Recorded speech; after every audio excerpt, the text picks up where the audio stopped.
Samajwadi party के नेताओं को, खास करके अखिलेश यादव को लग रहा है कि गिनती कभी भी बिगड़ जाएगी। राजकुमार भाटी, ये कॉन्फिडेंस कहां से आ रहा है अखिलेश यादव?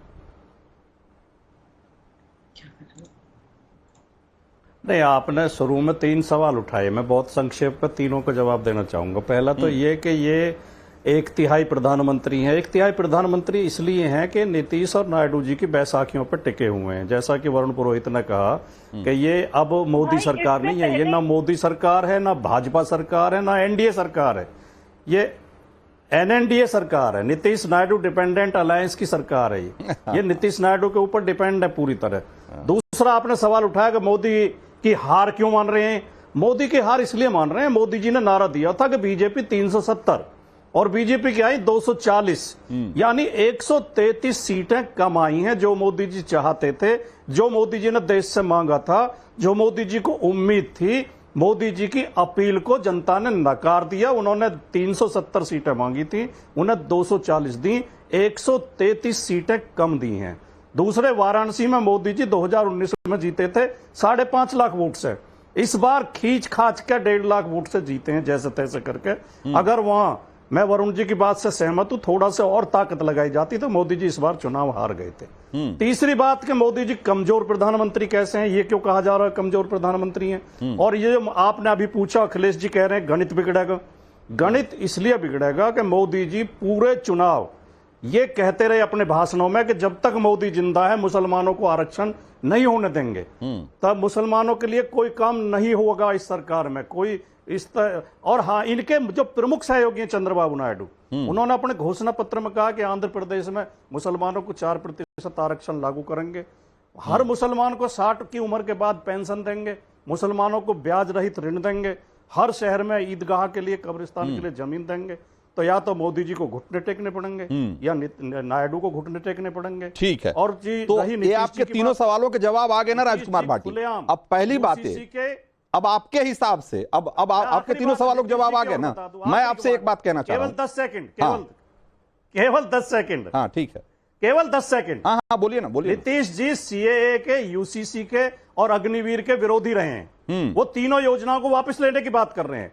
तो क्या मोदी जी उन्हें वापस लेंगे या नहीं लेंगे? ठीक है, ठीक है। अब हमको अब इस सवाल का जवाब दीजिए कि अगर 240 सीटें लाकर, अगर प्रधानमंत्री मोदी की सरकार जो है वो 1/3 की सरकार है और 1/3 वाले प्राइम मिनिस्टर हैं, तो जब मनमोहन सिंह की सरकार बनी थी 145 सीट लाकर और 20 से ज्यादा सहयोगियों के साथ, तो किसकी सरकार थी?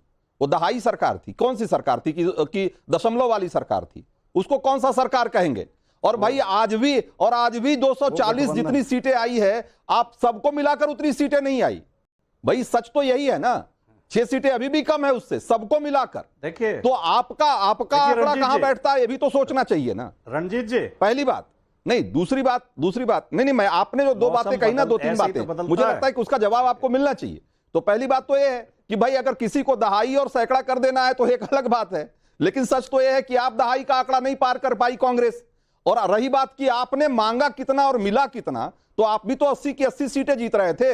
अखिलेश यादव तो कह रहे थे कि क्योटो भी जीत रहे हैं हम, तो क्योटो जीत गए क्या? तो 80 में 79 कंफर्म कर रहे थे, जीते तो नहीं ना। तो माफी के साथ कहना चाहता हूं, हाँ, एक तो माफी के साथ कहना चाहता हूं, आपका गणित बहुत कमजोर है। दहाई का आंकड़ा 10 पे हो जाता है। हाँ भाई, तो वही तो मैं कह रहा हूं ना, का आंकड़ा नहीं कर पाई। मैं कह रहा हूं तिहाई, अगर आप इनको तिहाई वाले कह रहे हैं तो 145 वाले को क्या कहेंगे? यही सवाल तो मैं कह रहा हूं आपको। 240 वाले को आप तिहाई बोल रहे हैं। तिहाई का आंकड़ा आपको जयराम रमेश को सिखाना चाहिए कि 180 तिहाई होता है, 240 तिहाई नहीं होता है। राजकुमार भाटी, ये जयराम रमेश को सिखाइए आंकड़ा। दूसरी बात, मौसम बदलने का यह सबूत है कि जिस प्रधानमंत्री की तुलना पंडित नेहरू से की जाती थी, आज उनकी मनमोहन सिंह से की जा रही है। यह मौसम बदलने का संकेत है। मनमोहन सिंह की सरकार भी गठबंधन सरकार थी, वो भी बैसाखियों पर टिकी हुई थी। मोदी जी की सरकार भी बैसाखियों पर टिकी हुई है, यह भी गठबंधन सरकार है। ठीक है, शुभांकर भट्टाचार्य के पास चलेंगे भाई। कि एक तरफ सरकार बन गई, सरकार जैसे काम करना चाहिए, कमोबेश उसी तरीके से सरकार काम कर रही है जैसे पिछली सरकार चल रही थी। मुझे लगता है कि इस देश में जिन लोगों ने भी सरकार का चेहरा देखा है, कम से कम उसको इस बात का अंदाजा हो गया है कि जो सरकार गई थी वही सरकार आई है। लेकिन जरा देखिए कि टीएमसी खास करके ममता बनर्जी की नफरत की इंतहा है कि जब यहां शपथ ग्रहण चल रहा था तो आपने लाइट ऑफ कर दिया। आप मतलब इसको क्या कहेंगे, विरोध है या नफरत है, क्या है?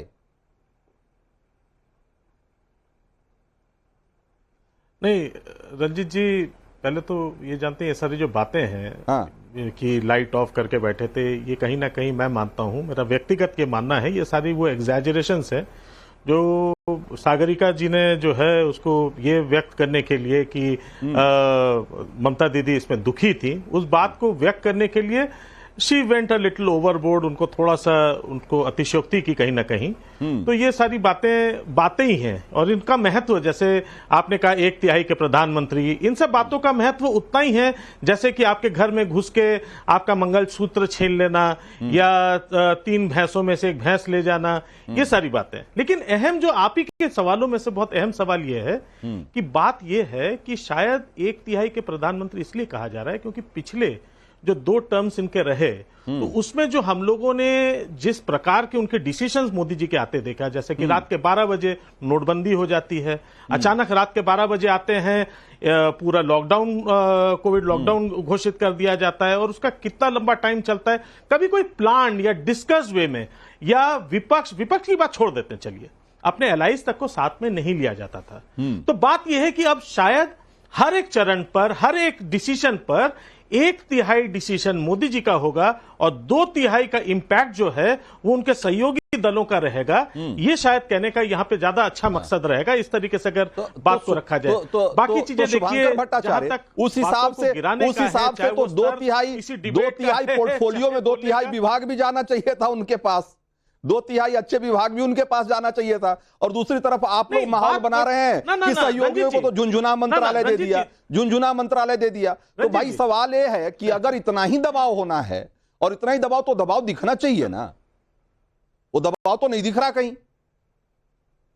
नहीं रंजीत जी, ये हाँ। दबाव तो तब दिखेगा जब ऐसे कोई मेजर डिसीजंस आते हैं। हाँ। अभी जैसे आपने कहा आपका अगर यूसीसी का अगर आ जाता है तो विभाग का बंटवारा मेजर डिसीजन नहीं है। सरकार में कौन क्या करेगा, किसकी क्या जिम्मेदारी होगी, ये आपको लगता है कि ये मेजर डिसीजन नहीं है? शुभंकर भट्टाचार्य।